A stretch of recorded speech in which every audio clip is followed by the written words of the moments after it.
لا تنسوا الإعجاب بالفيديو.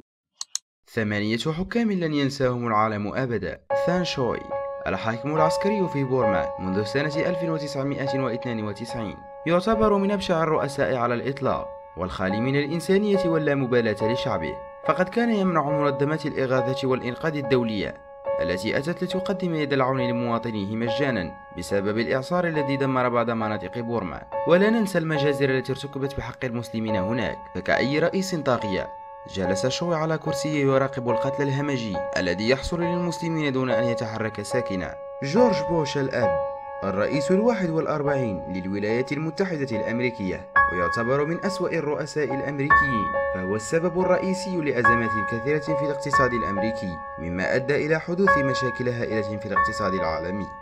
الملكة رانا فالونا الأول، كذلك تعرف بملكة مدغشقر المجنونة، كانت السبب الرئيسي في موت أكثر من 1,000,000 شخص، وقيل أنها قتلت 10,000 شخص خلال أسبوع واحد فقط. الملكة رانا فالونا هي دليل واضح على وجود ديكتاتورة من النساء. أرييل شارون، من لا يعرف هذا الشخص؟ فهو رئيس الوزراء الإسرائيلي، المذنب الأول في حق الفلسطينيين، والذي كان السبب في تشريد الآلاف منهم وتهديم منازل وبساتين الفلسطينيين. الملكة ماري الأولى، تعرف أيضا بماري الدموية، كانت المسؤولة عن حرق أكثر من 300 كنيسة للبروتستانت، وقتلت الآلاف منهم بسبب قرار خاطئ اتخذته، وهو تحويل إنجلترا إلى الكاثوليكية. الملكة ماري تعتبر من أسوأ 10 نساء على مر التاريخ.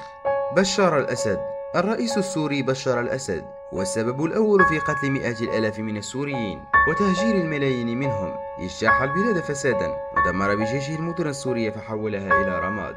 جورج بوش الابن، الرئيس الأمريكي 43، المجرم الذي اجتاح العراق وأفغانستان ودول أخرى باسم القضاء على الإرهاب، قتل على يده مئات الآلاف من الأبرياء، والعالم كله يشهد على أن هذا الشخص هو السبب الرئيسي في جرائم حرب كبرى.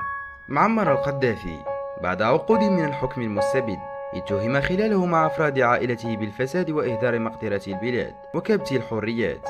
انتفض الشعب الليبي في ثورة 17 فبراير 2011 مطالبا برحيل العقيد معمر القذافي وإقامة نظام ديمقراطي تعددي، وسرعان ما تحولت الثورة إلى المواجهة المسلحة بين الثوار وكتائب القذافي التي قتلت الآلاف من المدنيين. قتل معمر القذافي في ظروف غامضة في مسقط رأسه بمدينة سرت يوم 20 أكتوبر 2011. إن أعجبك الفيديو لا تنسى الإعجاب والاشتراك في القناة.